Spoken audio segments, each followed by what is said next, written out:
Get ready for the action because we are diving straight into the cultural takeover. Museum talk is exploding across TikTok, and we are looking at how this trend is reshaping how the world sees art and history.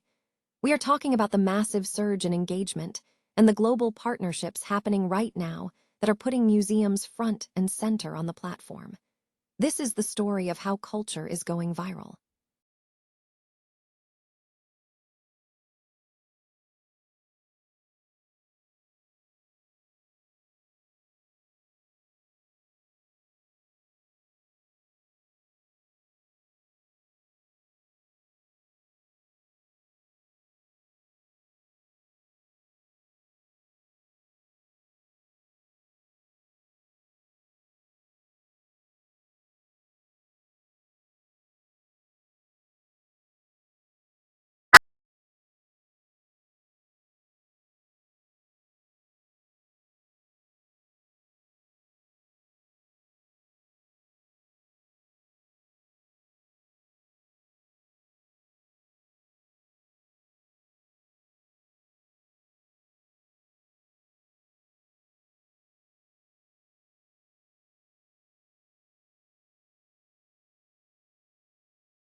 Get ready for some major relationship updates.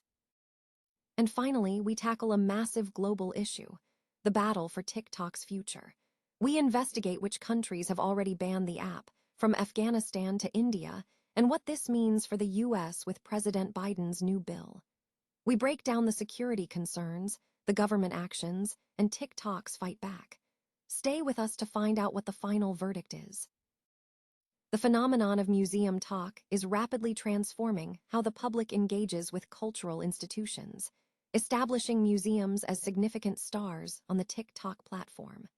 Emerging from the post-COVID lockdown environment, this trend has seen steady growth, capitalizing on a public appetite for culture and history.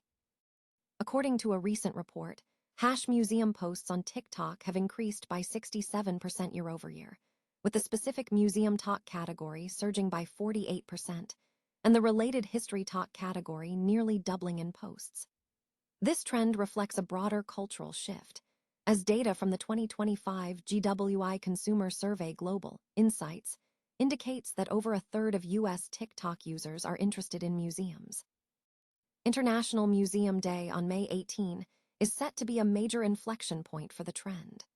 TikTok is poised to amplify museum talk programming with a week-long global live series, partnerships involving major institutions like the Grand Egyptian Museum and MoMA, and the release of the 2026 Museum Insights report to provide data backing the movement.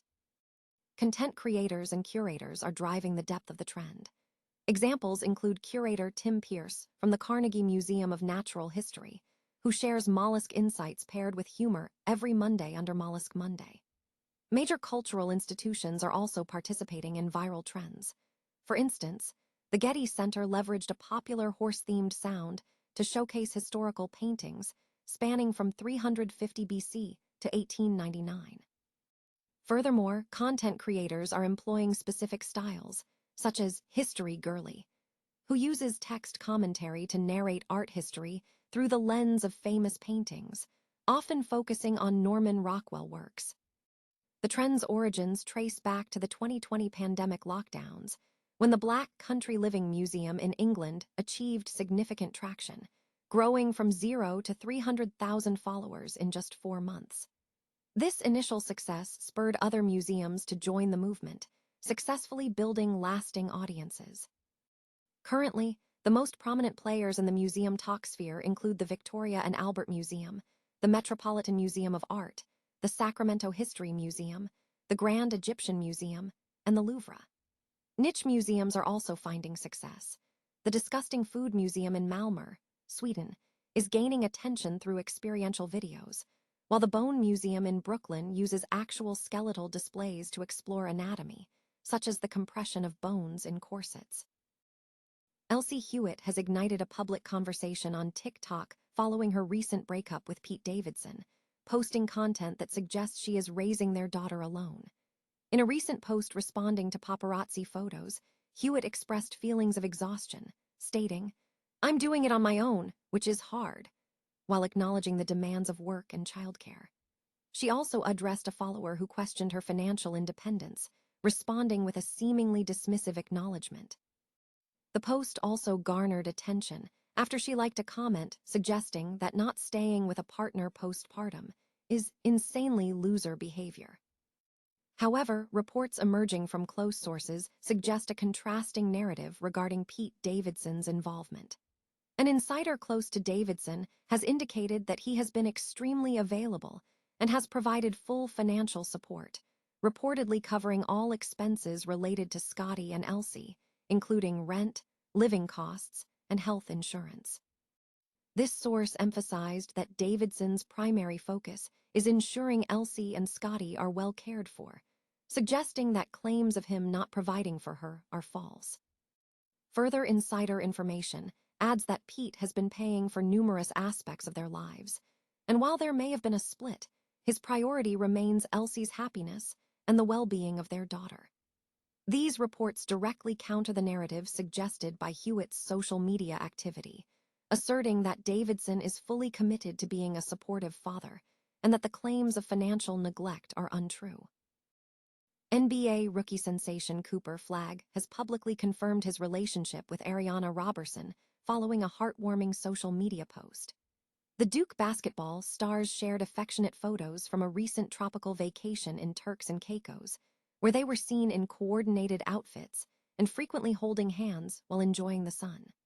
Flagg further fueled the romance rumors by posting a photo of the couple kissing on his Instagram story, accompanied by black heart emojis. This relationship reveal comes shortly after Roberson publicly supported Flagg at his NBA Rookie of the Year press conference, where she sat alongside his parents, Kelly and Ralph. While both stars attend Duke, they did not play together as teammates during the same season. Roberson recently concluded her freshman year at Duke, averaging 8 points and 5.7 rebounds in the 2025-26 campaign. Flagg, who was selected number 1 overall in the 2025 NBA draft by the Dallas Mavericks, averaged 21 points, 6.7 rebounds, and 4.5 assists in his rookie NBA season. Meanwhile, the NBA has finalized an 11-year rights deal with 3 networks for the 2025-26 season, impacting broadcast schedules across TNT, ESPN, ABC, NBC, and Amazon Prime.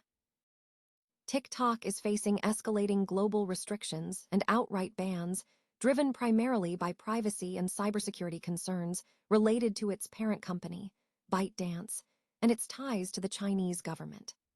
The pressure has intensified across North America, Europe, and Asia, leading several nations to implement significant limitations on the platform. In the United States, the situation has reached a critical juncture. Following a congressional hearing with CEO Xu Zaichu, President Joe Biden signed legislation in 2024 mandating that ByteDance divest from TikTok or face a ban in the country.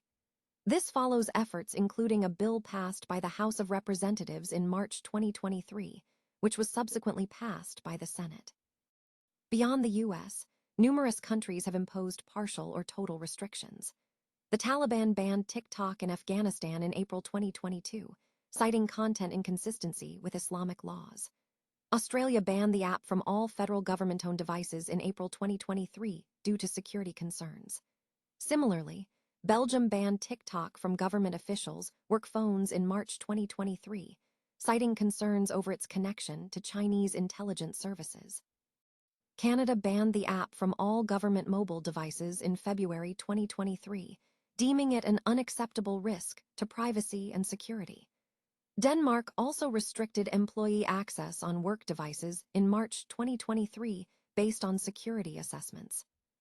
In Asia and other regions, bans have also occurred.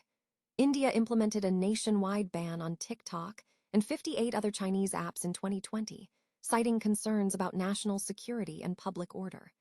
Nepal banned the app in November 2023 for disrupting social harmony, citing the spread of malicious content. Somalia banned TikTok in August 2023 over terror-related content. Across Europe, New Zealand's parliament announced a ban on TikTok for all staff devices in March 2023, based on expert analysis. The Norwegian parliament also banned the app on governmental devices in March 2023, though civil servants retained personal use rights. The British government also restricted ministers from using TikTok on work devices in March 2023, aligning its policy with international partners. Government devices in Taiwan were banned from using Chinese-made software, including TikTok, in December 2022. Furthermore, federal agencies in the U.S. were previously asked to delete the app from staff phones in February 2023, and the White House had already disallowed it on devices. TikTok has responded to these threats by campaigning for its survival in the U.S., with CEO Xu Zaichu asserting the company's defense of its data security measures and threatening legal action. However, the future of the platform in America remains highly uncertain as geopolitical tensions and regulatory actions continue to shape its presence globally.